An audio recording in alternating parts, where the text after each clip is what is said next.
చంద్రబాబు సమక్షంలో వైసీపీ నేత ఏలేశ్వరపు జగన్మోహన్ రావు టీడీపీలో చేరారు. అనంతరం కేశినేని చిన్నిని ఆయన కలిశారు. ఏలేశ్వరపు జగన్మోహన్ రావుకు సాదరంగా స్వాగతం పలికిన కేశినేని చిన్ని పసుపు కండువా కప్పి ఆహ్వానించారు. చంద్రబాబుతోనే అభివృద్ధి సాధ్యమని ప్రజలంతా బలంగా నమ్ముతున్నారని, అందుకే టీడీపీలోకి వలసలు పెరిగాయని ఆయన చెప్పారు. రాబోయే రోజుల్లో మరింత మంది నేతలు టీడీపీలోకి వచ్చే అవకాశం ఉందన్నారు. పెద్దలు జగన్మోహన్ రాజు గారు వైకాపా అధికార ప్రతినిధిగా వ్యవహరించేవారు. వారు 3 రోజుల క్రితం నారా చంద్రబాబు నాయుడు గారిని కలిసి తెలుగుదేశం పార్టీలోకి వచ్చి రాష్ట్ర సేవలో ఉంటామని వారిని కోరటం జరిగింది. వారు కూడా జగన్మోహన్ రాజు గారిని ఆహ్వానించడం జరిగింది.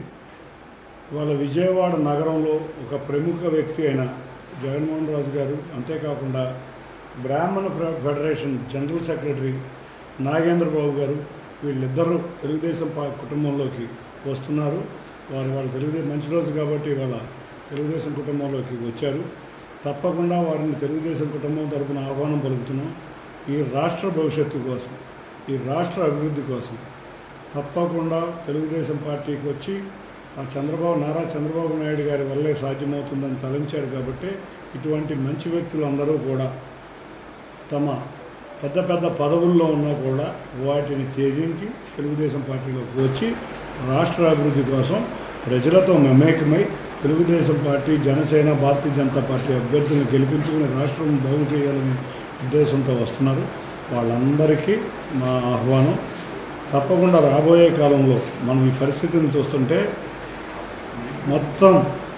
రాష్ట్రం మొత్తం 175 నియోజకవర్గాల్లో మంచి నాయకులు, మంచి మనసున్న వాళ్ళందరూ కూడా రాష్ట్ర భవిష్యత్తు కోసం తెలుగుదేశంలోకి వస్తున్నారు.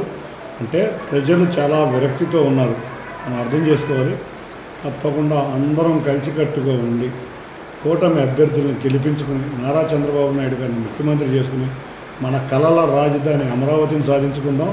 అంతేకాకుండా మన పోలవరం కట్టుకుని మన భావి తరాల భవిష్యత్తుకి మంచి బాటలు వేద్దామని అందరినీ తెలియజేసుకుంటూ వీరందరికీ ఇదే మా ఆహ్వానం. తెలుగుదేశం కుటుంబం తరఫున మేము ఆహ్వానిస్తున్నాం. మేము కూడా వారితో కలిసి అందరం కలిసికట్టుగా పనిచేసి కూటమి అభ్యర్థుల విజయమే ఈ 5 రోజుల సమయంలో, ఇంకా ఎక్కువ సమయం కూడా లేదు రాబోయే ఎలక్షన్స్కి, ఈ 5 రోజుల్లో ఎటువంటి డ్రామాలకి ఆస్కారం లేకుండా, ఎటువంటి విభేదాలకి ఆస్కారం లేకుండా, ఎటువంటి అపోహలకి ప్రజలు పడకుండా మేమందరం కూడా కలిసికట్టుగా ఉండి విజయానికి కృషి చేస్తామని తెలియజేసుకుంటాం.